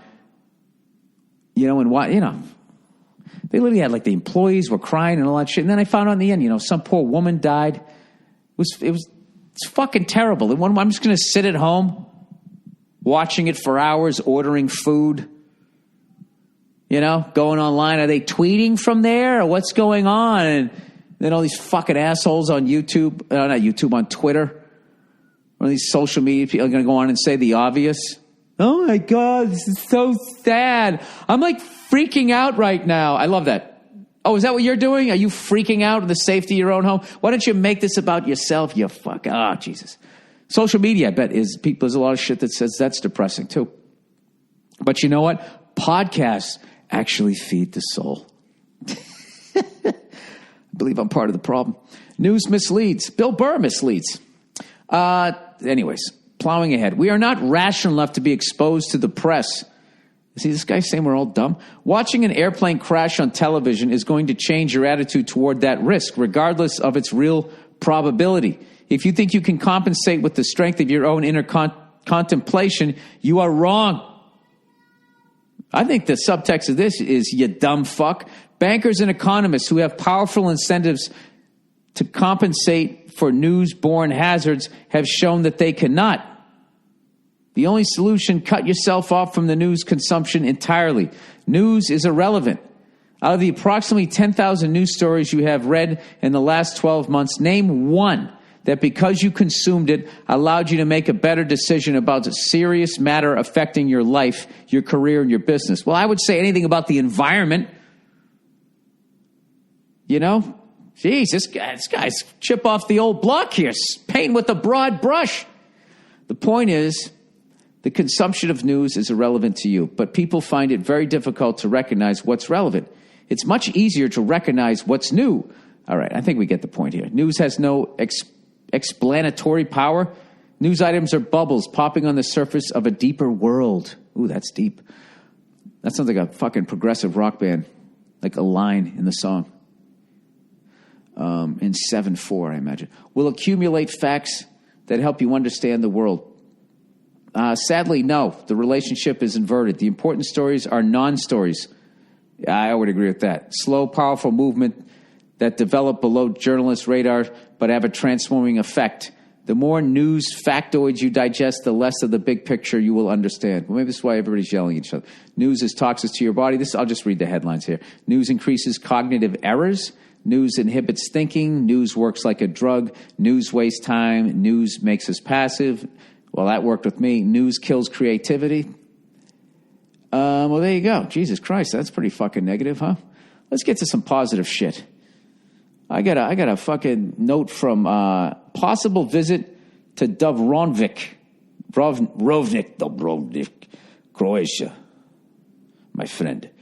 While you're checking where the hell I'm contacting you from, let me jump you with invitation to my country/city. I run brewery, and we are in debt at the moment, so don't expect this is money interesting invitation. This is opportunity for you to check out crazy side of Balkans and getting hours and hours of future material. By the way, you're funny. Well, thank you, sir. That read like a fucking ransom note from Eastern Europe, and I would be lying to you if I wasn't a little afraid to go to your bar. I need a couple of thes in there, you know? While you're checking where, you got the hell I'm contacting you from, let me jump in with an invitation. Let me jump in with invitation. You fucking talk like Ivan Drago. Listen, buddy, I'm going to try to get as close to Dubrovnik as I possibly can. I wish your bar was making more money. And I'd love to go in there and help you out with your fucking monthly rent by boozing my face off. But I can tell you, I don't think I'm going to make it there. Eastern European tour. Jesus Christ. This is all I'm getting. This is all Eastern Europe. Where? Eastern European tour. Dear Billy Baldberger. Oh, come on. I was feeling good about myself. I'm a huge fan of your comedy, and F is for Family is my favorite thing on Netflix. Well, thank you very much. Therefore, I am very excited that you are thinking of visiting Prague, Czech Republic. Comedy scene in Prague is pretty much non-existent. Oh, Jesus. So I'm sure you would kill with your knock-knock jokes. If you are interested, pint of beer costs between $1 to $2, and it's delicious. You also have to try traditional alcohol drink, Slivovis. It's made from distilled plums and has about 51% of alcohol. Okay, I'm in. You could visit the Czech Hockey Hall of Fame, or you could go to see Jaromir Jagr play some second division hockey. Oh, that would be cool as shit. I'm probably only going to be there for a night. I think this is going to be a bunch of one-nighters here. A while back, you mentioned you saw the movie Anthropoid about a Czechoslovakian paratroopers assassinating high-ranking German Nazi official. I love that movie. The movie ends with the final shootout in the church. You can actually go to the crypts of the church and see the bullet holes from the incident. I'm fucking doing that.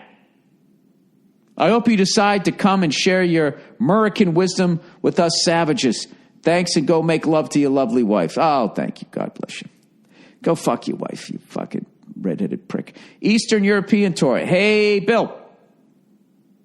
I've just wanted to say that I know a lot of people waiting for you to come to Poland. Oh, great. I guess your agent's already figured out that Warsaw seems the most logical place to do your show, as it's the biggest city in the capital and it's located somewhat in the middle of the country. So most of the people from outside Warsaw, like me, will be able to come and see you live. I'm 100% sure you'll sell out all of the tickets. Plus, Warsaw is a great place to visit because of its history and, of course, all the cool stuff going on there. I guess people from the States think you'll see white bears and trams and horse-drawn carts in the street, but that's not the case. I didn't think that. I just thought I'd see 4 people trying to screw in a light bulb. I'm sorry. Just like everywhere else, we've got hipsters and Starbucks, moderately fat, lazy fucks in shopping malls, and generally people wasting their lives on social media.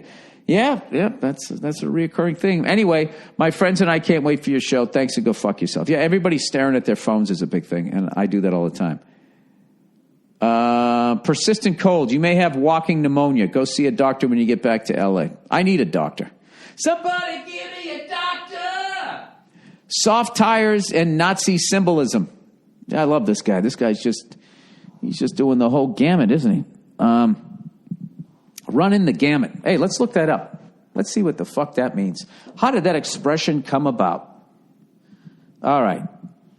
Run the gamut origin, meaning the entire range. The word gamut traces its origins to the Middle Ages and a system for designating musical notes. Around the turn of the second millennium. The fuck you mean the second millennium? I thought this was the second millennium. 2000, right? Isn't a millennium 1,000 years? A medieval monk developed a system.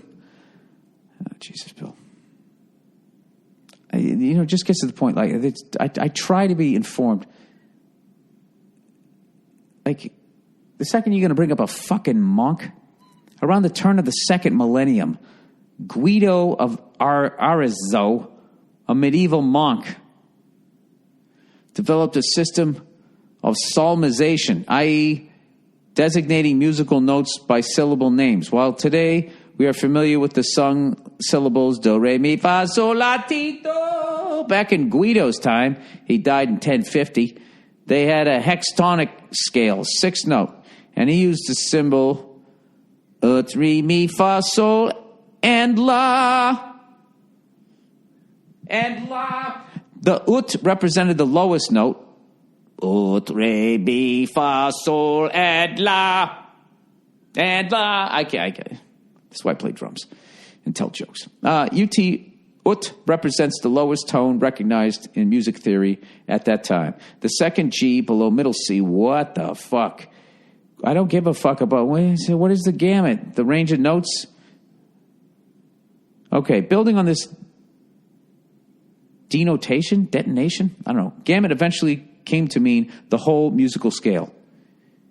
Oh, so you're running the whole fucking scale. Okay. Jesus Christ. All right. Hey, Bill. Soft tires and Nazi symbolism, by the way. Hey, Bill, I think I can answer both of your questions from Thursday's podcast. I'm in law school and a motorsport fanatic, so these questions are right in my wheelhouse. All right. You're in law school? So you know about Nazi symbolism? Do you prosecute hate crimes, I hope? Number one, why the soft tires in MotoGP? Principally, you're right. I knew it. The tires degrade towards the end of the race, so it makes sense to use harder ones to get consistent performance, especially now that slightly sliding the bike is the quickest way around the track. How the fuck you learn how to do that is crazy. I mean, I've seen people do that in cars, drifting. But, you're on four wheels. Like the level of balance and skill, the ability to become one with the machine, it's a work of art. In Germany, Lorenzo used a soft front tire while Marquez took the hard one. For the rears, Lorenzo was on a medium tire and Marquez on the soft. Marquez is a special driver and tends to get a better feeling for the bike with a hard tire. The sidewalls simply don't wobble around too much. Lorenzo's bet was to use the superior pace of the soft tire, more grip, to build enough of an advantage to win. This is fascinating. Marquez, meanwhile, expected a tight field and wanted to nurse his tires while keeping with the pack, thus having enough tire left for the last lap and a final attack for a win, which is exactly what he did. Simply put, the drivers have to decide between an early pace advantage and therefore superior track position with soft tires and the consistency of the hards. Add changing conditions, different riding styles and bikes to that, and you'll see how hard it is to pick up a winning package. Well, my thing is there a way for him to know what Marc Marquez is going to be running, considering he's the best rider out there as far as I can tell? No disrespect to Jorge Lorenzo. I know he's won it a couple times, but the championship, I believe, he's won 2 of them. No matter what tire you're going to have, you're not going to open up this insurmountable lead. So I just think eventually that soft tire is going to fucking wear out, and then Marquez is behind you. He's going to overtake you, and then he can ride hard for the first time in the race. You beat the shit out of those tires, but by the time they get fucked up, the race is going to be over before that happens. I don't know. But thank you for that. That is fascinating, because everybody goes, you watch racing? It's just a bunch of people driving around the track, driving around in circles, stock car racing. The only thing you need to know, go turn left. Yeah, that's all you need to know. Banned Nazi symbolism. I'm enrolled in one of the best schools. I love how people are too dumb to understand racing, and then they sit there and they shit on it. I'm enrolled in one of the best law schools in Germany. Over here, displaying Nazi symbolism is punishable with up to 5 years in prison. In the context of the whole legal system, it's quite an unusual article of the law. Usually, this is amazing, so because you're a lawyer in Germany. Usually, the political background of an opinion is irrelevant to the criminal repercussions. To avoid discrimination, usually objective factors are used instead of political ones. It was discussed whether banning and punishing Nazi sympathetic displays is constitutional. It is an infringement on the freedom of speech. Yes, it is. And it also lets you know who the Nazis are. The one argument that won in court was the historic significance in Germany. The Constitution was, by the way, I'm loving all these letters from around the world. This is fucking incredible. If I could just get some women to write in. I know I'm off-putting, ladies, but that kind of gives you an opportunity to put me in my place, which is one of my favorite things. You hear when my wife's on here, she shits all over me. I love it. Giggling like a schoolgirl. The Constitution was put into place in 1949, while most cities still look like downtown Baghdad circa 2004, and when the ovens of Auschwitz had just cooled down. Jesus. The content of the Constitution is an answer to all the shit that went down between 1933 and 1945. Yeah. Because most of those lunatics died or were put to death. And then some more rational people were like, hey, let's try to prevent that happening again. Look at the city. This is amazing. You can see all the way to the other city because there's no cities left. Anyways, so the Constitution is the answer to, that's really, you don't see a lot about Germany other than 1933 to 1945, or they'll show shit about, World War I. But they don't show about the steps that they took afterwards to ensure that this wasn't going to happen again. I'm sure there's a nice book on it that I could sit down and read if I wasn't such a moron. Anyways, denying support of that regime is part of the Constitution's inherent character. I agree with that. The problem, it doesn't change anything. It's symbolism. We can now point at our laws and tell other countries, see, we learned. And what do the neo-Nazis do?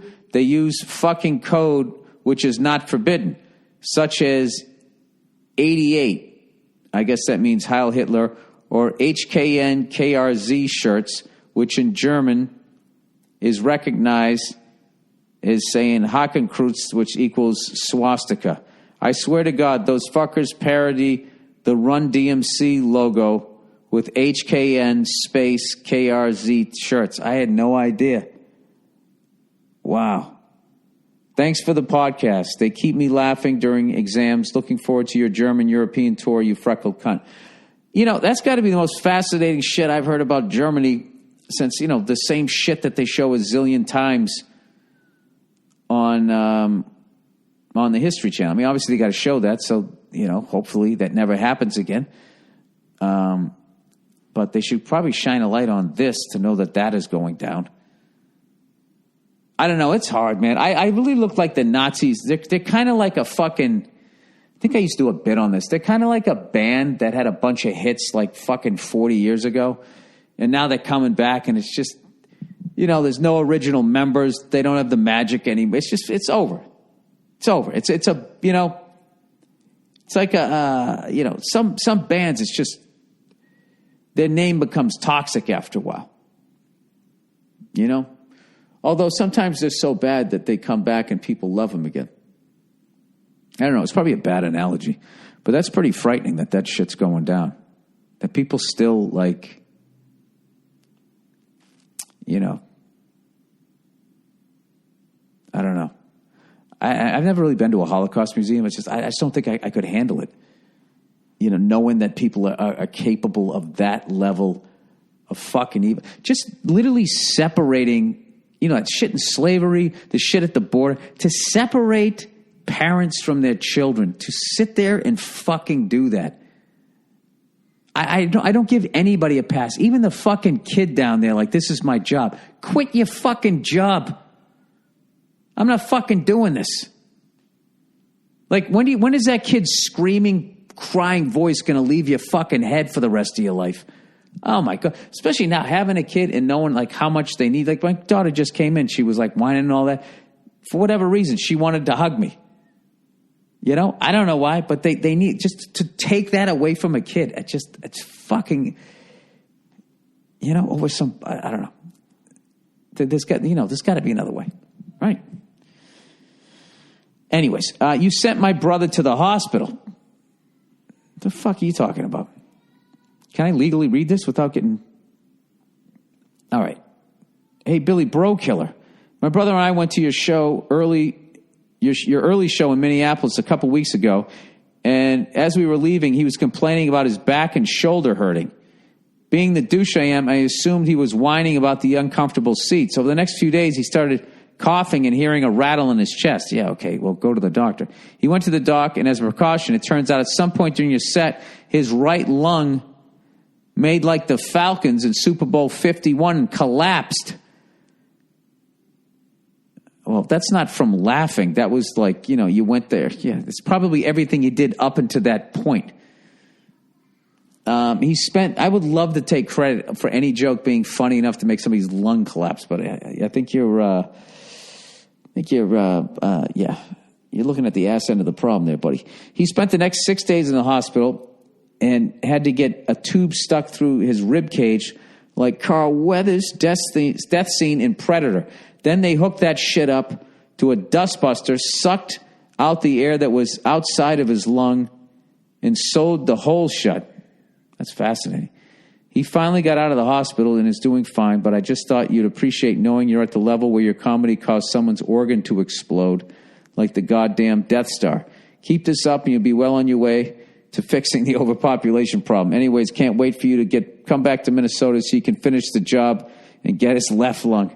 Hope all is well with the family. Thanks. I'm glad you guys came out, and I'm glad your brother's doing all right. All right, I think that's the podcast here for this week. All right, I think there was a Formula One race today. I'm taping this Sunday night. I got to sit down and watch that, but I got so much shit to do. Is that it? Do I have anything? Oh yeah, this weekend I'm going to be with Nate Craig in Houston. All right, Houston, Texas, in July as a bald, redheaded male. And then I'm going to be in Dallas. I don't even know how many shows I'm fucking doing here. Let me check it out here.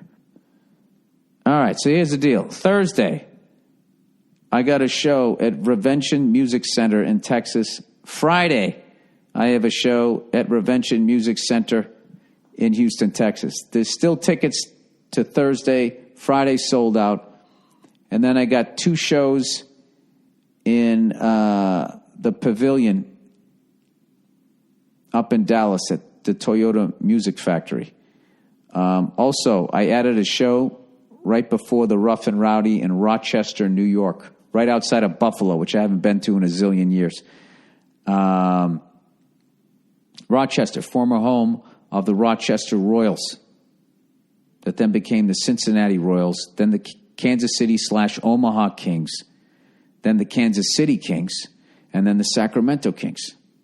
Hey, Bill, why were they Kansas City and Omaha Kings? Well, because they used to split their home games between both those cities, seeing which town gave a fuck more. Kansas City didn't have any college football. Omaha did. Well, I guess it's Lincoln, Nebraska, right? Where is University of Nebraska? I only went to a fucking game out there. I always forget where it's at. Then they became the Sacramento Kings. I'm into that shit. I'm into past histories. You want to hear a couple of cool ones? All right, here's a good one. Kansas City Scouts, NHL team.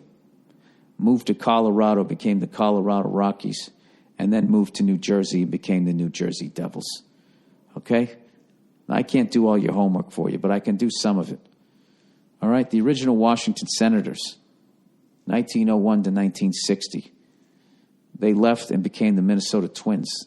And then the Senators came back briefly in Washington, almost like they retained the name, like the Cleveland Browns. And there was a second incarnation of the fucking Washington Senators. And they also failed. And then they moved to Texas and became the Texas Rangers. All right? You want to hear some more? What else do I got? All right, the New York Yankees. Who were they originally? The Baltimore Orioles, 1901 to 1902. Then they became the New York Highlanders, 1903 to 1912. Then they became the New York Yankees, 1913 to present. Now, the Baltimore Orioles, I knew they were the old St. Louis Browns, but I didn't realize they were they were the Milwaukee Brewers in 1901. Then they were the St. Louis Browns, 1902 to 1953. And from 1954 till now, they became the Orioles. All right, that's it. Okay, I don't want to talk to you guys anymore about this. What, the Oakland A's? Is that what you were asking about? Well, they were the Philadelphia Athletics from 1901 to 1954. Then the Kansas City Athletics to 1955 to 1967. And then they became the Oakland A's, 1968 to 1986. And then the Oakland Athletics, 1987 to present. I don't know what that means. As far as I'm concerned, they've been the Oakland A's or the Athletics since 68, but that's what this fucking thing said to me. You know? And you know I learned about all of this shit? A lot of teams have passed through Kansas City. Started there or gone through there, and then they just fucking, you know? Kansas City Scouts, Kansas City Kings, Kansas City Athletics. They've had a lot of people come and go, you know? And there's only one solution that I can think of. There's a lot of cunts in Kansas City. All right, go fuck yourselves. I'll talk to you on Thursday.